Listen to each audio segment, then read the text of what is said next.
prepare. That was part of the reason they played well.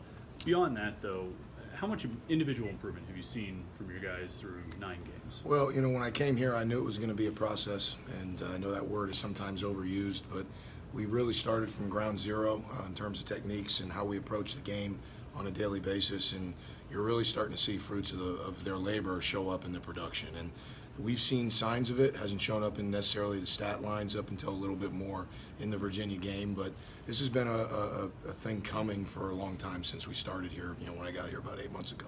How much as a coach have you been able to add on as the season went on? It's like, okay, you guys understand this concept now. All right, let's try this. It's still happening. You know, you made me smile because there was something more I introduced to him today. I mean, when you start from the very bottom, it's going to take time to get past what, you know, the black and white rules, so to speak, where how to navigate the gray, which is inevitable in football. I mean, you're going to face things where your read is a little less clear, and how do you respond to those, and we're kind of still approaching those every day. What were some of those signs early on before they started showing up on the stat sheet? It's a consistency in technique and approach.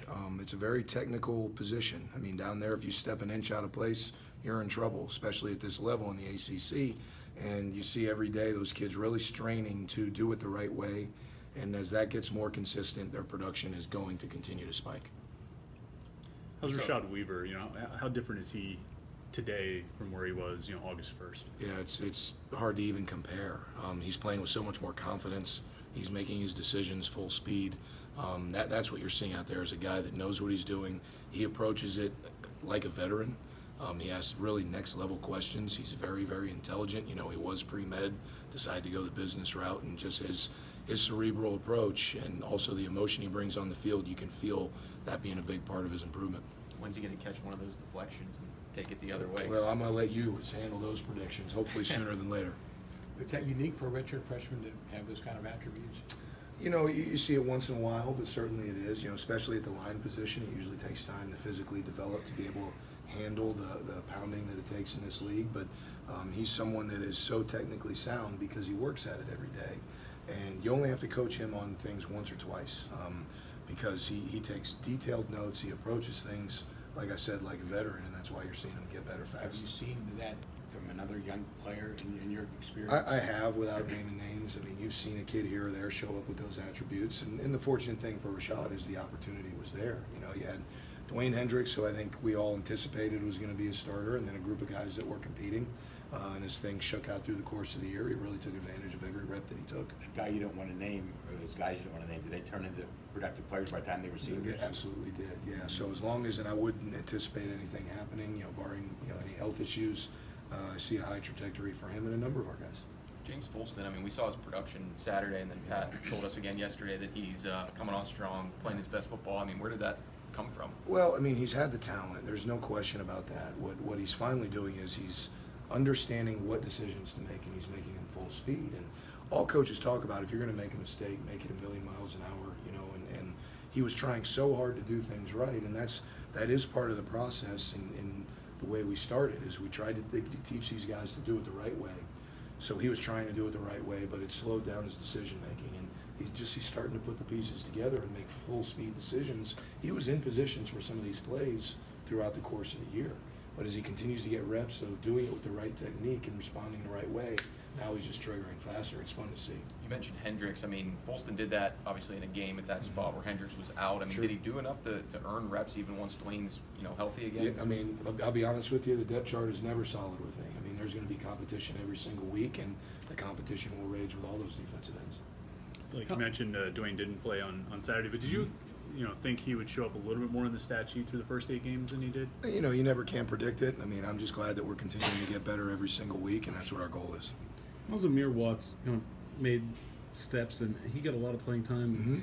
There's a guy that didn't necessarily show up in the stat sheet a ton on Saturday, but felt like he was pretty important to what you guys were doing overall. He is. You know, he's, again, I know we have a lot of second-year players, you know, that are filtered out throughout our 2-deep, and he's, again, one of those guys who got a little bit of playing time last year but had a long way to go as a football player, and he's just learning how to approach the game. And as his approach has gotten more consistent, you're starting to see him improve as a football player, and that's what he had to learn. Each one of these guys had to learn something different. Folston, it was full-speed decisions. Amir, it was the consistent approach every single day.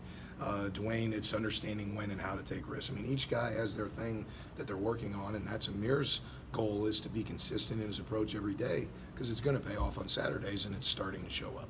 Is it exciting for you that none of these guys are seniors, or most of them aren't seniors? Yeah, it is, and I had mentioned, and I still hold on to this group can be and has the potential to be, which those are dangerous words, right? Can and potential be one of the best D-lines here. And trust me, guys, I know what that statement means. But if they continue to approach things the right way, as you look to the horizon, this group can be special.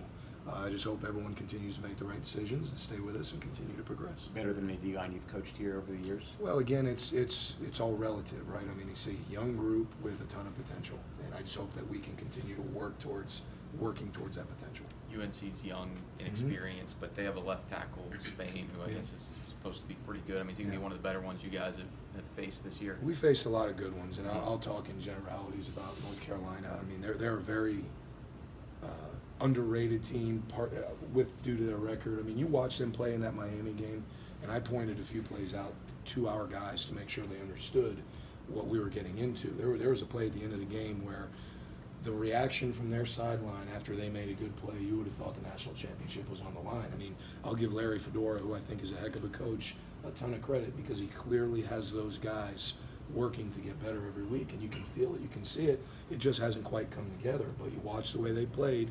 You know, the Virginia Tech game got away from them, but they played good football. It just hasn't all come together for them. We're going to have to do everything we possibly can to have a chance to win at the end. Charlie, you come from being a head coach to working with this group of really young linemen. Just how fun has this been for you personally? I appreciate that question. I'm having an absolute blast. I love coaching football, whether it's coaching coaches in a staff room or coaching 20 young D linemen. I'm having a blast, and I love this place. I love this city. I love this program. I love what this place can become. I really think Coach Narduzzi is a great fit. I'm really enjoying things right now and excited to see where we can go. Final for Charlie. Yeah, one other second-year guy.